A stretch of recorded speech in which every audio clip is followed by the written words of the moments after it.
Good afternoon, good evening, good morning, wherever you are. Welcome to another Nerd Nation stream. Today we're talking Discovery Season 3, Episode 10, Terra Firma, Part 2. I'm with my usual partner in crime, Cousin Cheeto. Say hello to everyone, Cousin Cheeto. Howdy, partners. Okay, so we are continuing straight from the previous episode. This is a two-parter.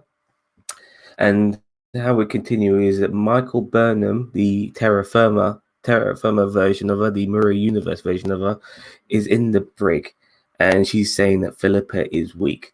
Now Philippa is trying to make Michael learn that there is more to being in power and than what she's going through right now. She's seen other ways, but she has to also try to get through to Michael, and the only way she knows how to is to fucking torture her. So she throws her in the antagonizer. Now Tilly's a bit confused. She's wondering, why the hell are we keeping her alive? And Philippa comes up with a very excellent excuse, saying, listen, we need to show people that if you're not with us, we'll break you until you are with us. And that's what we're going to do with Michael Burnham. We're going to show people that this is also what happens to traitors. We will destroy you and make you part of our contingent. It was a very clever way of doing things. And she also gave, actually, I'll come to that in a little bit. But sorry, that was basically it. And then we end up with the credit sequence. Now, I'm not sure if you noticed the credit sequence, Roberto, but it was actually in reverse. So what you saw in the credits was the opposite way around, obviously playing on the fact they're in the mirror universe. I'm gonna continue because this is all one long bit here, yeah. So we're back with Michael after the credits, and she's not eating her food. She's being very defiant. She's getting thrown back into the antagonizer all the time, being tortured by Tilly. Tilly says that you better swear your allegiance or you'll suffer some more. We also then get a monologue from Philippa as we see Michael refusing more food and getting tortured some more. And then finally, Detmer comes along. And Detmer basically tells Michael, listen, just give in. It's not worth it. And on top of that, Philippa then goes back into the cell with Michael unconscious, sleeping, and just basically talks to Michael while she's sleeping, saying to her, I remember what it was like when I first met you, and then leaves a jar of fireflies next to her head. Michael wakes up, sees the fireflies, start eating some bread. So that was like the early sequence, all kind of very similar, all together for the prior to the credits and after the credits. What do you think, Roberto? I mean, it was fine. Yeah, I don't know. I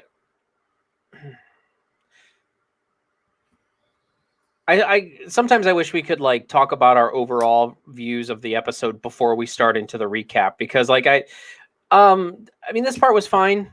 Okay, no, let's do that. Go on then, tell me.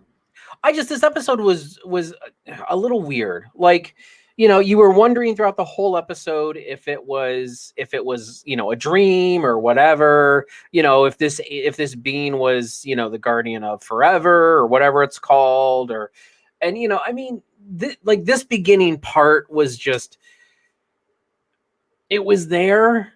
It was very mirror universe-y, but it didn't feel.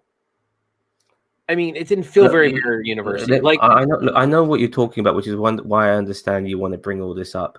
I had the same sort of feelings too, mate.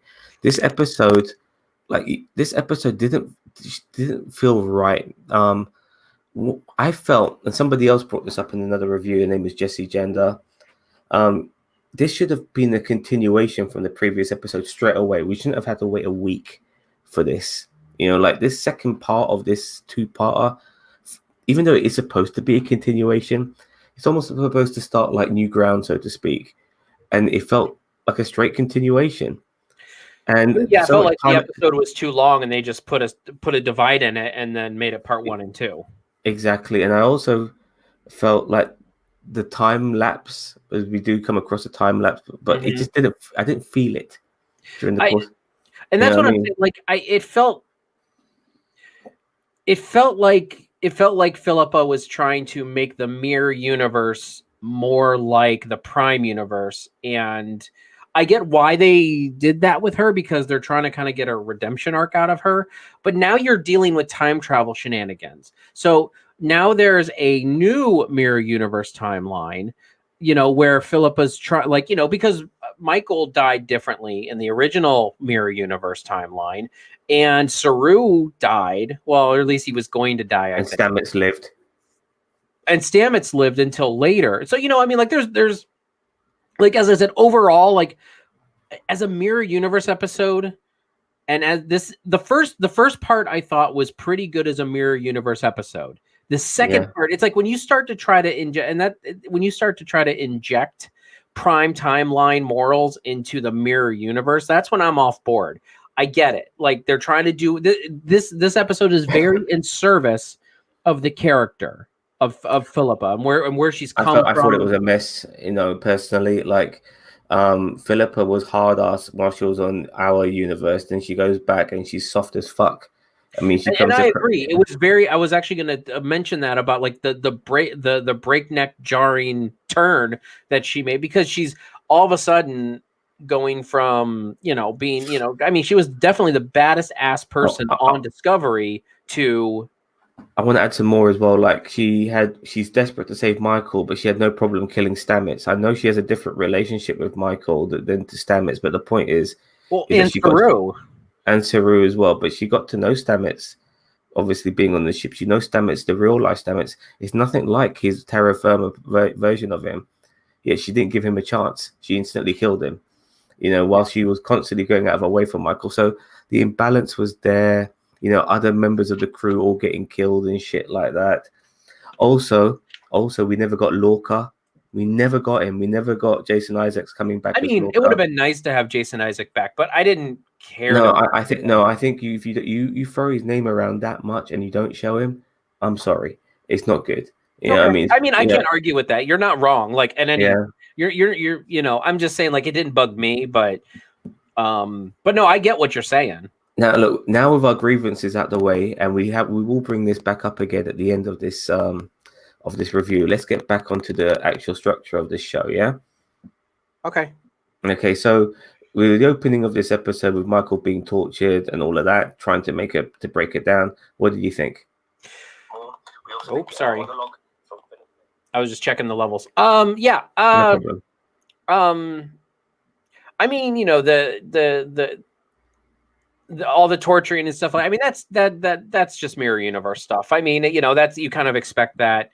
I mean, it was nice to see Tilly's, mirror counterpart doing more.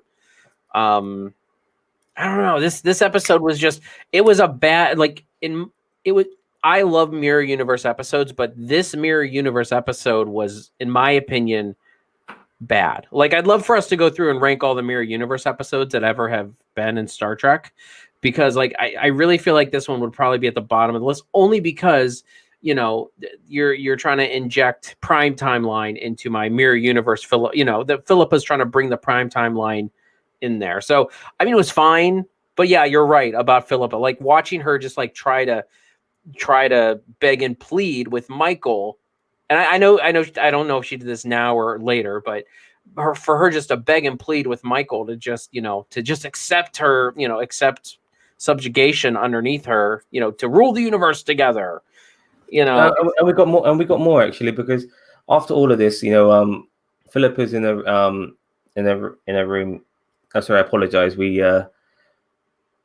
I think there was a moment with Saru. No, actually, Philippa is in a room, and Michael is in there with her, and Michael's now broken, and she asks for forgiveness and pledges her allegiance, and then it feels a bit like a Sith training thing here, regardless. Yeah.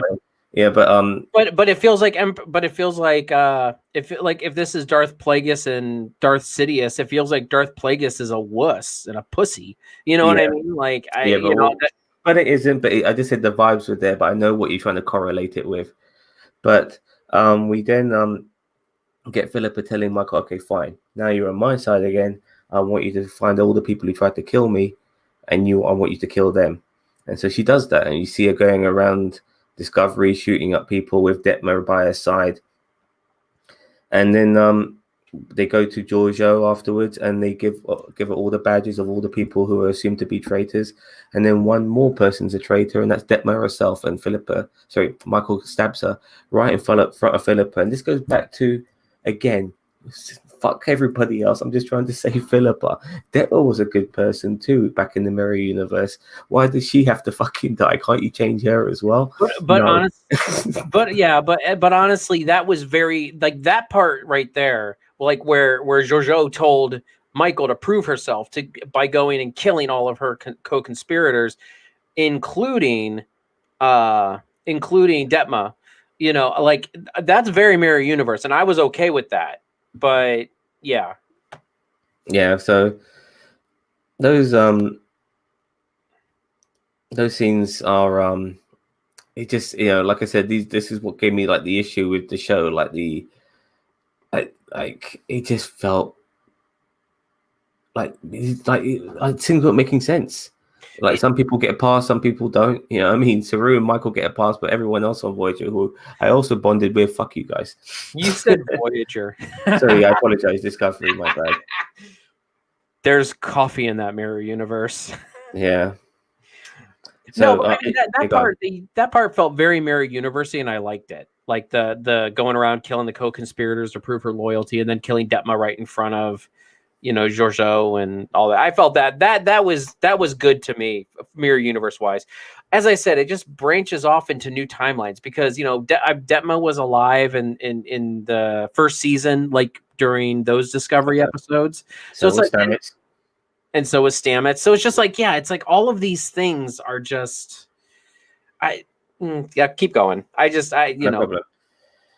So Philippa and Michael are now having dinner, and Philippa mentions that then Michael mentions that you know that Kelpin is no longer on the menu, and she brings up some reasons why, you know, that the meat's a bit tough and all of that shit. And Michael's also said that she's seen the light, and there's still no sign of Lorca. So Philippa sends Michael off to find him, and now Saru and Philippa are alone. And Philippa is telling Saru, "Listen, I still need you to be my eyes and ears. I want you to stay with me all the time." But Saru says he will be unable to do that because Vahari is upon him. And by the way, this Miru, he's not called Saru. He's I don't think he's even got a fucking name. But Philippa then tells the story of Saru from our universe, how he overcame Vahari and he survived. And this was apparently just a fable, as far as the Mirror Universe Saru is concerned. But it isn't. And she demands that he stays locked in his room, does a bit of self-isolation for 4 days, and he'll be fine. So I believe he does that, but like I said, we never really get an indication of how time passes, which is kind of a shame, really. The only indication we get is when Michael's not eating her food, but we only see like 3 times of her passing up that food. Damn, that ham and eggs, that look good. I know, right? That was like pretty good food for Terran prisoner food. I mean, I guess maybe it was you know, Georgio sending her the good stuff, but that was, yeah. Now, Saru also thinks that, you know, this compassion coming out of Georgio, and she's like so different now. Like, I mean, I just feel that Georgio could still be compassionate, but still be a hard ass, and she came across as very soft. So I can understand why they're saying that she's weak and stuff, but she can still, she's no fool, and that's what kind of upsets me, because she's foolishly believing that people in her world have honestly the ability to change, and that kind of made me sad, unfortunately. But nevertheless, Saru doesn't feel that she's a Terran, which is funny enough because she is actually a Terran, but she does say that a change is coming. But she's that different now. Yeah. Anything about those scenes you want to bring up? No, I mean, not really. I mean, I like how Georgio, like the dynamic, and it's probably the actors. It's not, I don't think it's the characters, but I like the way that Georgio and Saru of the Mirror Universe bounce off each other, and they do really good. But I think that's more of a testament to the actors rather than the characters and how they're written in this episode. I think also this is like this kind of shows you maybe regarding good directors and good filmmakers, because I didn't recognize the director for this episode. And now when I look back at this episode and how it's structured, and the fact that you never even got a good indication of time passing, months had passed, apparently months. I never felt months passed at all. maybe Well, days. I think they said at the end of the episode it was 2 months total. No, Because it was about 3 months. well, Carl said at the end that there was 2 months worth of data or whatever Was it 2 on. months? I thought you said 3 months worth of data. Well, maybe he did say 3. I'll stand corrected, but I thought he said 2, but I might be wrong. Okay, 2 months is not 5 minutes, man. 2 months is 2 months, and it's a long period of time. And even then, I never felt it. I never felt that period of time pass. You know, everything was just so, because we were just so focused on Philippa. Like, you never saw anything else, and that's unfortunately a testament to how bad the directing was in this episode, because we never got a feel for the time passing. Nevertheless, let's continue. And we can also blame the editing as well, that's for sure. We're on the Mirror Universe's version of Discovery, and we're chasing one of Lorca's colleagues, and his name is Duggan. Hacksaw Jim Duggan. Oh. Anyways, they disable his ship, and they find out that Lorca is created, or he's part of this coalition with Klingons and Romulans and shit. None of this stuff is relevant, by the way. But actually, just to, but I think that the coalition is the people. Remember in DS9 how the humans were under the rule of somebody? I want to say that was the coalition. I think possibly, but the point is that, you know, we're still not getting any more Lorca. We're hearing about him doing this, that, and the other. I thought he'd be in our universe by now, but who knows? But none of this is important, and they beam this Duggan onto the brig. And then as they go, Michael and Giorgio go to the brig. There's a few other members of the crew there as well. And as they're questioning this dude, Michael shoots him, and then she points the gun at Philippa. And basically goes on about her being weak and this and that and stuff. You know, he should have instantly killed her, but still chatting away. I mean, talk about being weak herself. Nevertheless, Giorgio anticipated Michael would betray her, and with her the loyal members of her crew come over to save Philippa, but Philippa and Michael have a fight to the death. Philippa gets kills Michael because she's got no choice to. I mean, her hands were tied, as we get to that bit later on. But unfortunately, Philippa herself takes a wound to the neck and shoulder, and she kind of dies in Saru's arms. And it's fitting that she would be in his arms. And by the way, when Philippa's being rescued initially by her own crew, there's Kelpians there too. You know, and like it just felt like, you know, Saru 5 minutes ago was told to be locked in a room, and now it felt very, that's what I thought. I'm like, wait a minute, didn't he just like is he gone through Valhalla, whatever it's called already? I'm like, wait a minute. And I didn't think he had. I'm like, I didn't think that much time had passed. Exactly. Like there's no real indication of that, but nevertheless, he's there, he's shooting shit out and stuff like that. And we get a real look at how strong Kelpians can be, but he just threw that fucker right into the roof and shit, one-handed, you know. And they're almost like another version. They're almost like a kind of version of fucking Vulcans. Nevertheless, every race is stronger than the humans. I mean, like I find that funny how that always works out that way. Yeah. Well, nevertheless, we have a dying Giorgio in the arms of Saru, and he also says to her that Valhalla is coming, and he tries to comfort her. And before we continue, that's how that scene ends. What do you think of that moment and everything that built up to it?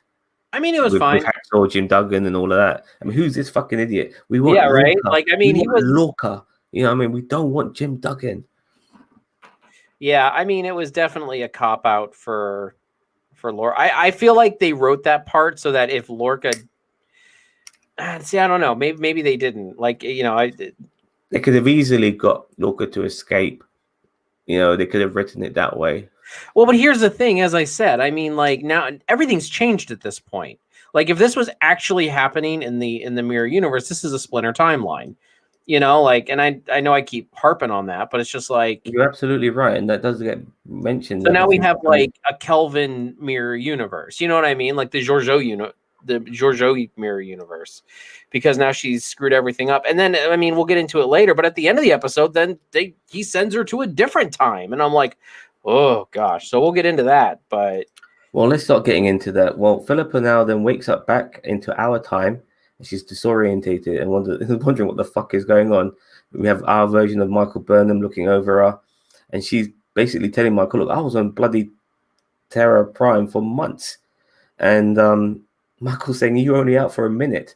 This kind of reminded me of the Picard episode where he was out for a minute, but he lived the entire life. Remember that one? Yep, I do. Yeah, that's the one where he got the flute and that popular thing. Now, Carl is still there, and she demands to know, and she's like telling Carl, "Who the fuck are you? What the fuck's going on?" And so Carl tells him, and then we hear the classic voice, "I am the guardian of forever, and you'll never see me coming." Ben Kingsley, Guardian of Forever. Yeah, I really wanted to call it Guardians of the Galaxy, but I refrained myself from doing that just in case people thought that was not a slip. So and then we see the portal open and stuff like that. It felt like a game show. Welcome to the Guardians of Forever.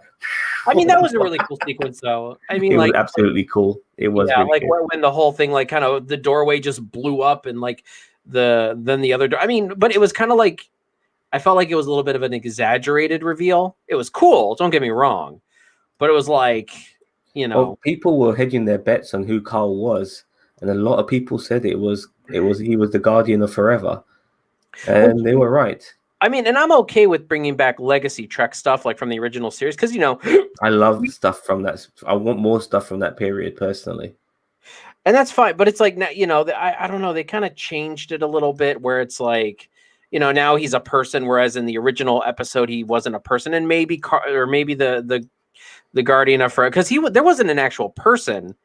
And I mean that it's been I know, but since I've seen that episode. I am totally fine with this, regardless. I mean, more was explained, by the way, because the Guardian of Forever, I'm going to call him Carl. Carl is going through some PTSD by the looks of things, because he mentions about how the temporal wars has really fucking fucked him over. And I actually like the fact that he was I mean, that was actually really good.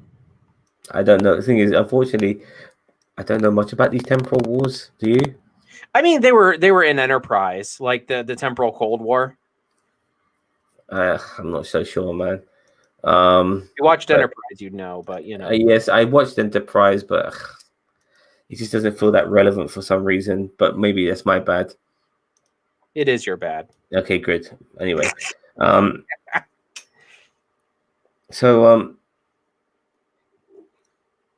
the point is, with the wars now being over, as far as we're concerned, I mean, it is time travel, so you never know what the fuck's going on. He's hidden on Danis. This is where he's now staying. And he considers Philippa to be a very interesting person, because they're in a different time. She's from a different universe. She doesn't belong. And she's got an opportunity to go to a place where she will belong. But initially, what she did, she was being given a test by the Guardian. And this test was not really a test that was about her passing, but who she really is. And the Guardian learned that even though she tried for peace, even though it failed, she saved Saru. Gave him hope, and basically his actions would lead on to him saving other people. That kind of reminded me of Quantum Leap a little bit. On top of that, she's just tried to be a better person, and he can appreciate that. Regarding Michael, her hands were tied. Even though he didn't want to kill her, she didn't want to kill her. She had no choice. Well, and I'm glad she did that. And I mean, I feel like, honestly, it was a long time coming. I mean, the double cross thing was just, I was about done at that point, with the double cross. I mean, it's very Terran Empire-y, but I don't know. It was just like, I kind of rolled my eyes when that happened. Now,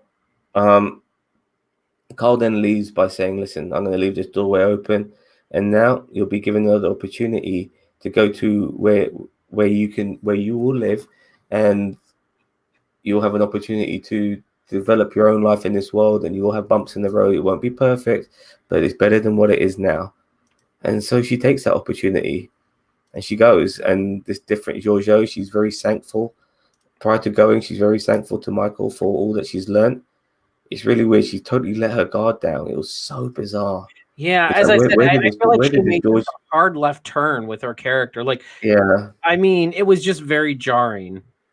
I can understand that she's changed, but she should, like, this person who hasn't got her guard up, that should always be there, in my opinion.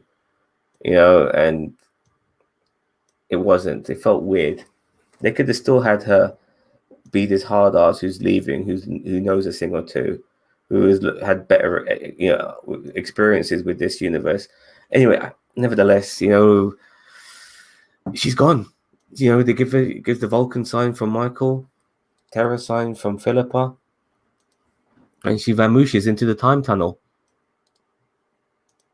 What do you think? I mean, it's all right.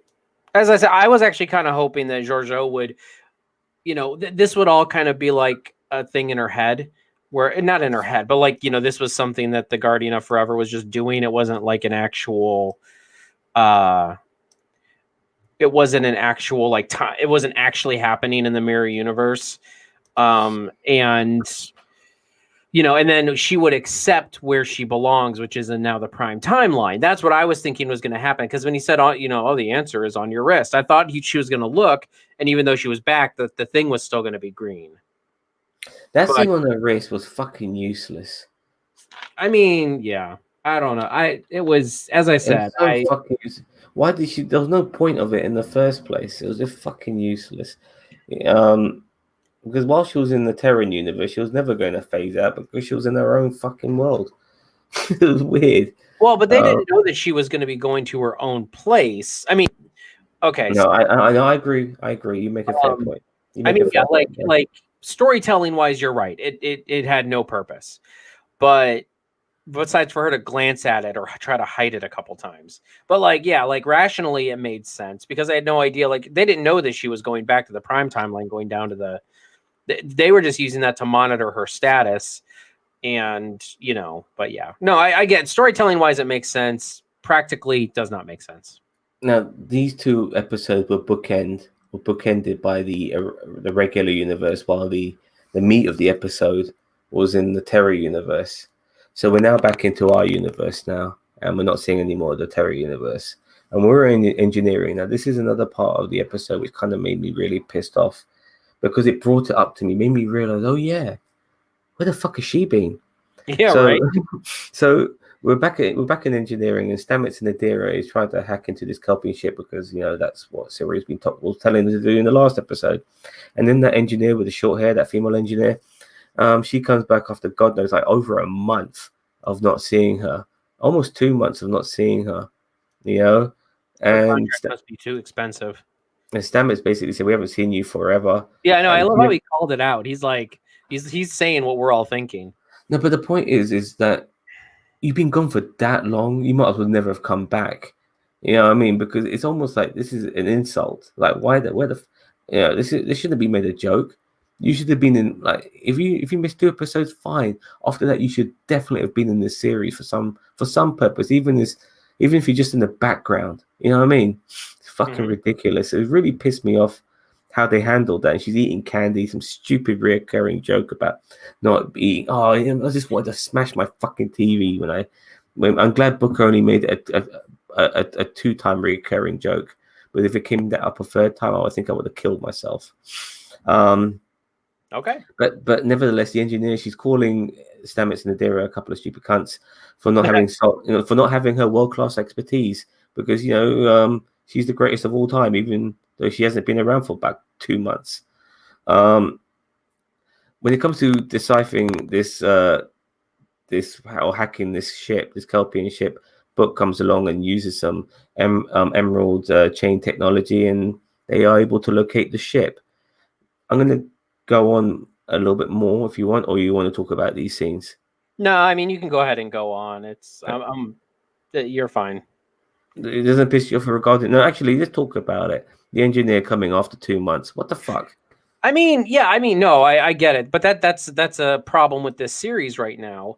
Is your side characters, are not getting the time that they deserve. Like, I mean, right now, I mean, yeah, these 2 episodes were based on Georgio, and that's fine, but you're still, I mean, you have several characters that are suffering because you have, and I love this phrase, the Michael Burnham show, which I get it. She wasn't the focus in these 2 episodes, but I still feel like she got more screen time than a lot of other people. But yeah, I mean, you're right. Like, why is she gone? Like, you know, uh, in a storytelling standpoint, why is she gone for this many episodes? Like, there's nothing that you could have put her in that, there's nothing that you could have put her in, like in those couple episodes. I mean, is she only contracted to be in 4 episodes a season? Like, I mean, it seems very, It's really bad. I mean, yeah, like, it's because as really I bad. said, they're just, there's just But characters that are written they off. went for all types of shit. They went for all types of shit. And we've got Adira, this new engineering person, and she's not going to be lumbering around wondering the fuck who this half fucking human, half fucking I forgot the name of the species, Trill.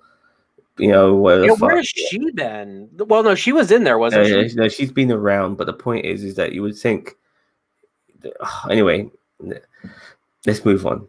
Now, Saru's basically telling the admiral of their findings regarding the Kelpian ship, and the admiral's got some questions regarding, and Book's there too, and the admiral's got some questions regarding use Emerald Chain technology and stuff like that. But Book is saying, listen, I might not be Starfleet, but you need all the allies you can get. And the admiral agrees. He also finds out that Michael's been back aboard the ship, and Book, being the boyfriend, wants to go and see her, so he fucks off. He's now just left with Saru and the admiral, and this is where you can't help but to love the admiral. He's way ahead of the game. I love a leader who just knows what his captains are fucking doing.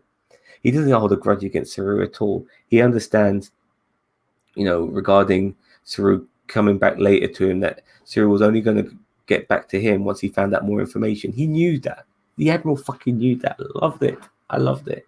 And he doesn't hold it against him. He's just worried is if he's going to be distracted regarding him being a Kelpian and not seeing one in years. But Saru reassures him that he won't be. But it's good to know that in Saru's case, it's only been a year, but it's from season 2. Because remember, he's also in a different universe. I mean, he's in a different timeline and stuff like that, and he doesn't, like everything's different now. So yeah. But it was a good moment. It was good to see an admiral being an admiral.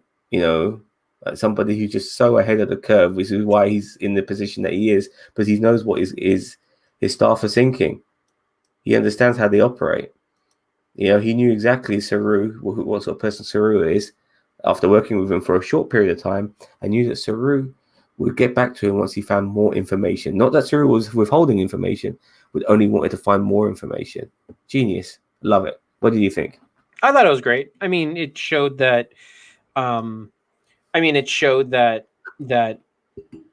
admiral knows what he's doing. The more I watch the admiral, the more I'm starting to like him, because I mean, originally I wasn't all that sure about him. And he's a good man.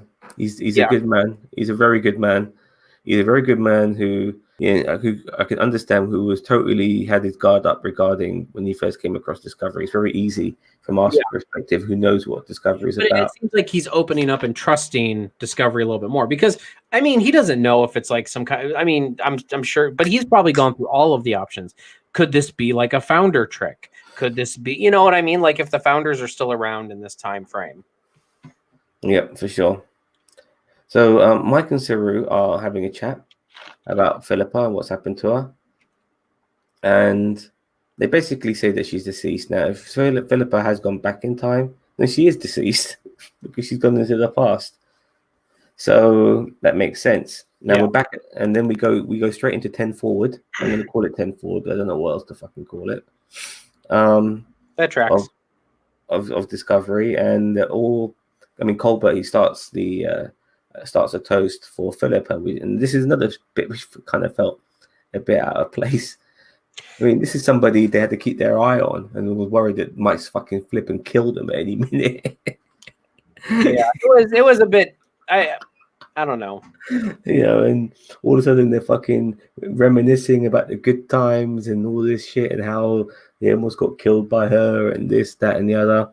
And it ended with, all of them are having their little words, even the short-haired engineer who's having more of a scene for some reason, who kind of knew Philippa even though she wasn't around for 2 months.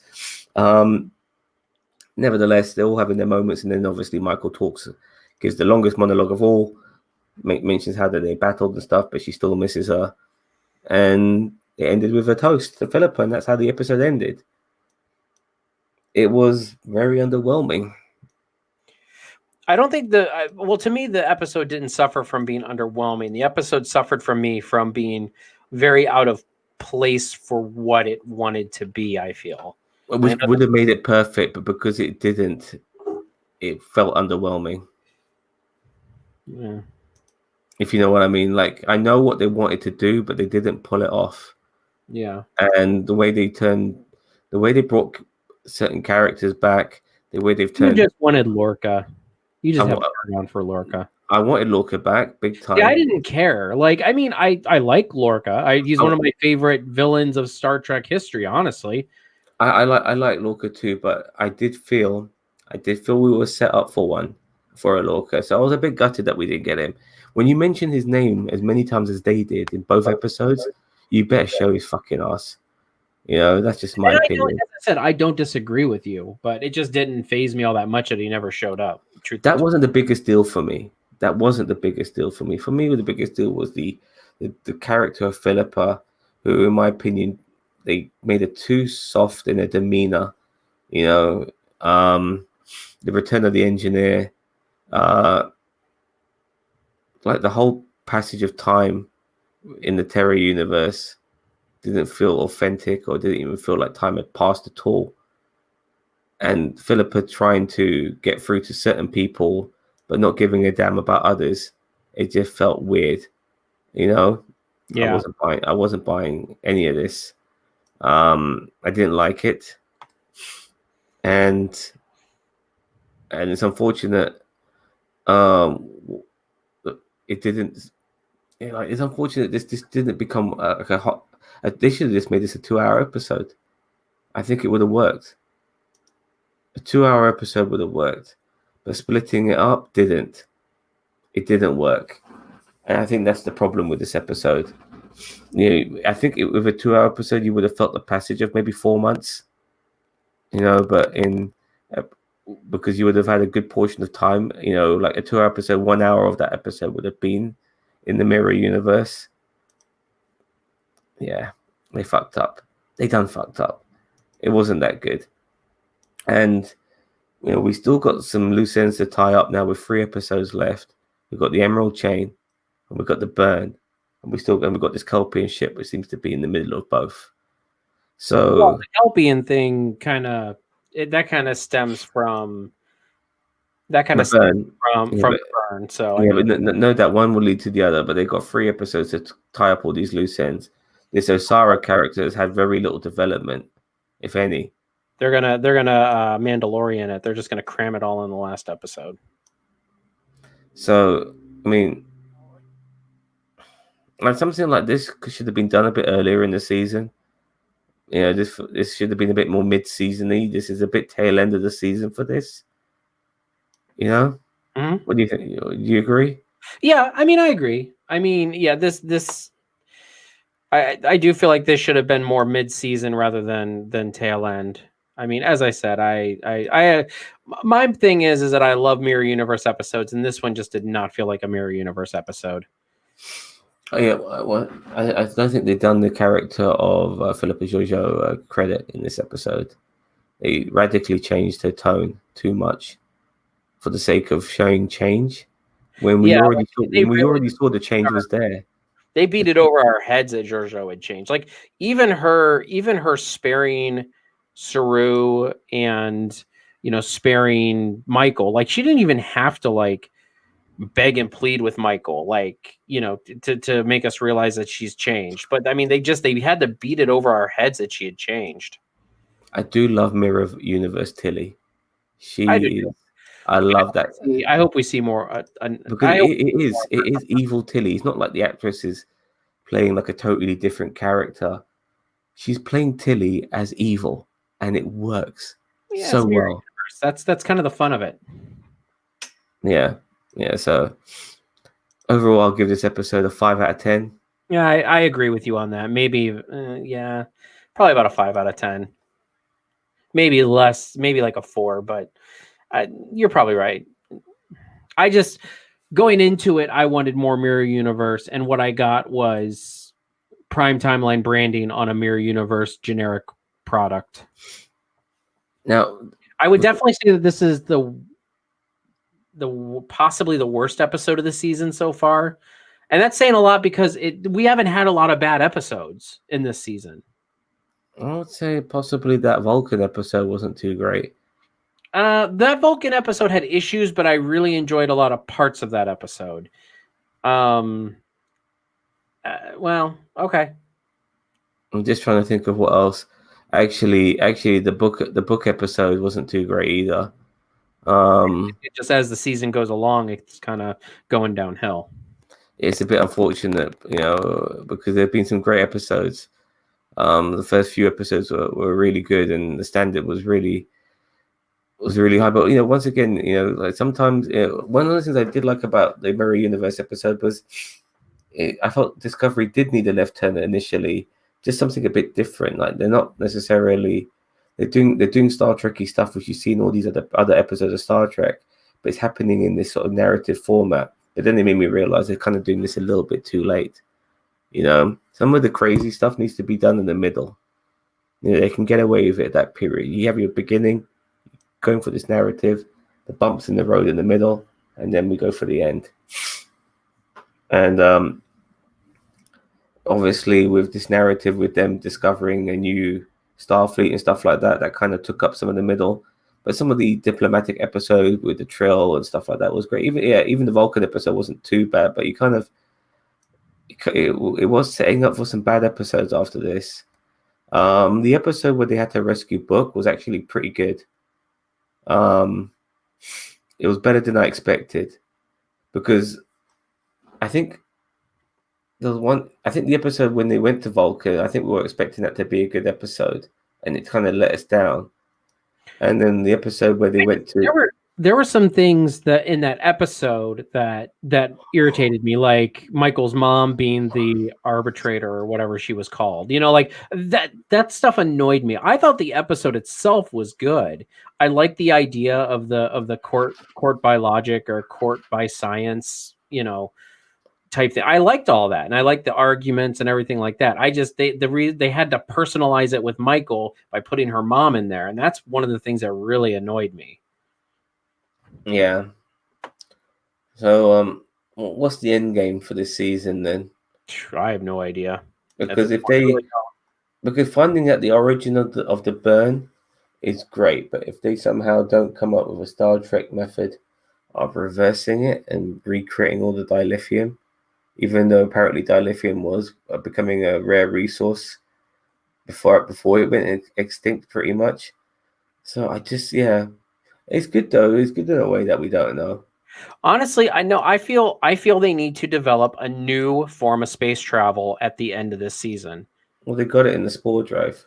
No, I mean something more readily available. Like they invent whatever those jump gates were that the Vulcans were developing, or if they do somehow manage to tap into the the mycelial network, But here's the thing: the mycelial network is a little OP. Like it's a little, like you can go anywhere in the galaxy in an instant. And it's just kind of like, okay, so we can go see the Dominion, we can go see the Borg, we can go, whatever's around in that time frame. I feel that the spore drive's a little OP in terms of space travel. Maybe the answer for the burn won't be answered this season. I mean, the way they're pushing it, they gotta. Like, I'm not really hurting for an answer, but the way they're pushing it, like you say that, but sometimes they can just resolve it very quickly the following season. Yeah, but do you really want them to do that? I mean, well, it kind of reminds me of Titan season 2, how they just dealt with But I don't know like, if that's necessarily the best way to handle it either. I guess, but I just feel like maybe this season needs to end in it. They kind of like the seasons are ending on cliffhangers. So even if something gets resolved, it needs to end on a cliffhanger.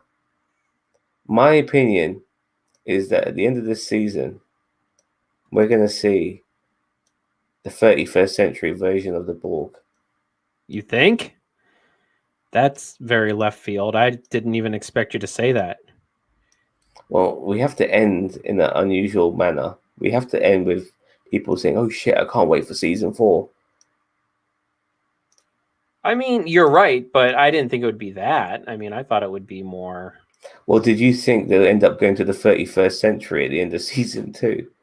No, but Or that we'll see the Enterprise at the end of season 1? I mean, I didn't watch season 1 live. I actually don't think I watched season 2 live either. I think I got CBS All Access when Picard came out. And so I had already read stuff about Discovery season 1 and season 2. So I mean, when they said in like when I read articles, it said, "Oh, the Enterprise showed up at the end of season 1. Oh, Okay, fine.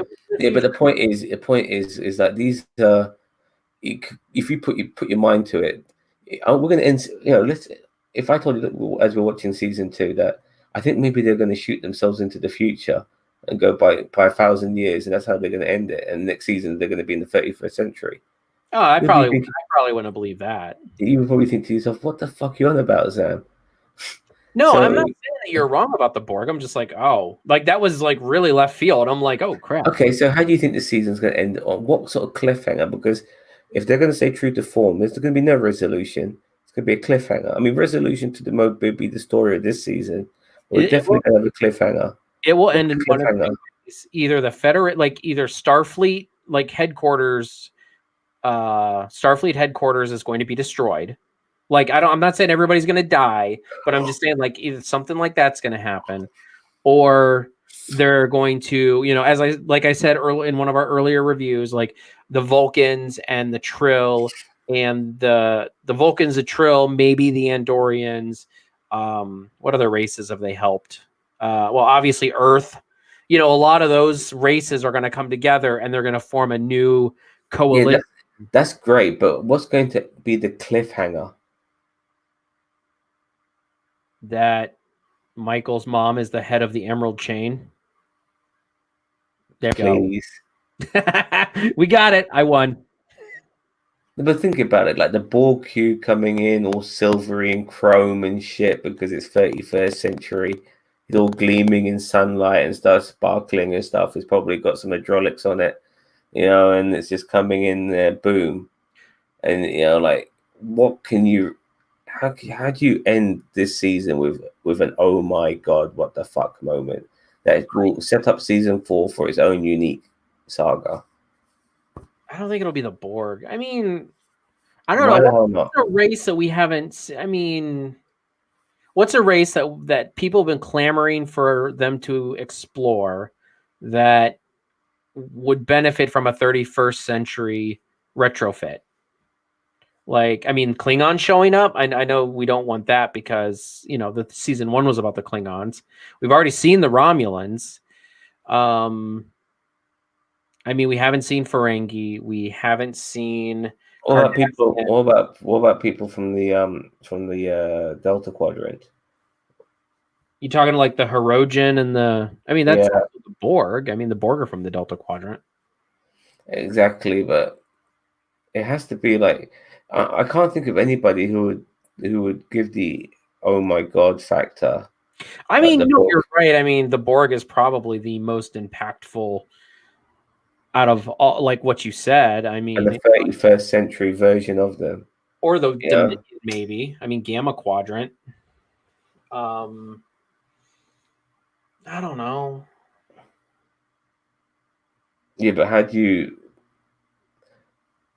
I think like I said, like it doesn't have to necessarily be that. It could be that Michael Burnham is stabbed through the heart or something, and that's how it ends because you think she's gonna die, but obviously next episode. She ain't gonna die. She'll never leave us.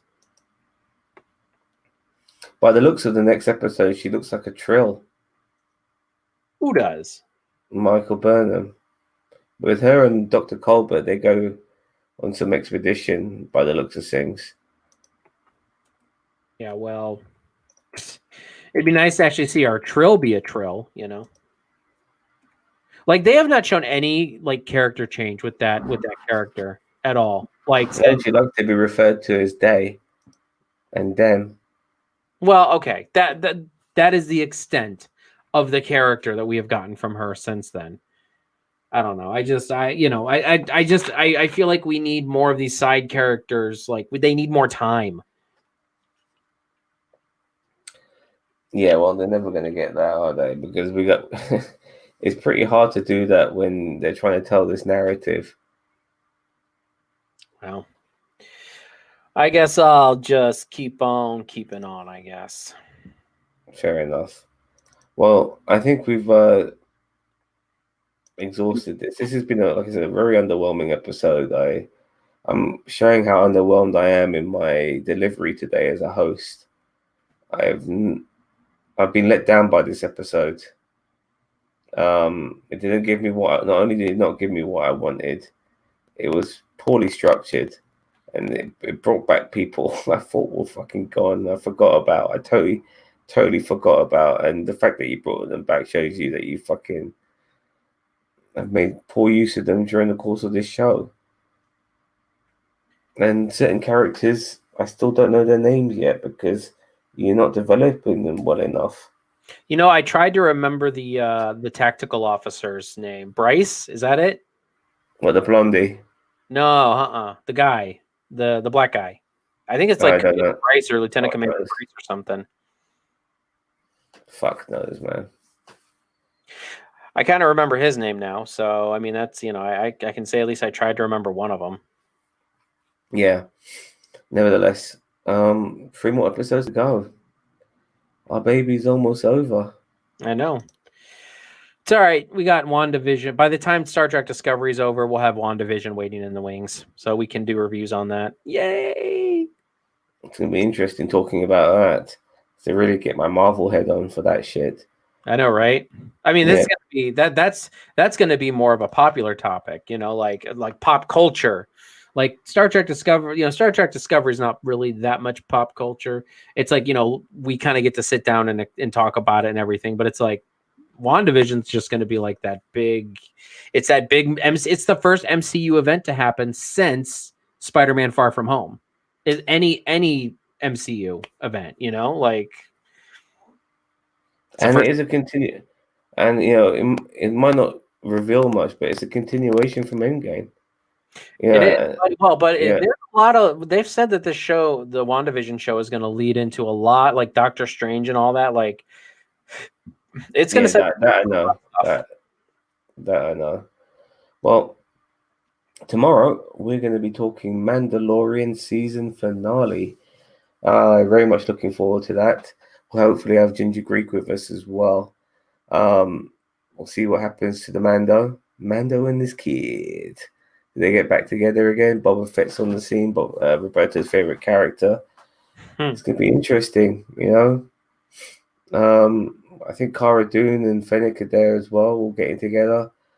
It's going to be really interesting. Can't wait. In a few hours, I'll be able to watch that. Not long now. If you think about it, only a handful of hours away. So when I wake up tomorrow morning, I'll be watching that. Now, don't forget to subscribe to us.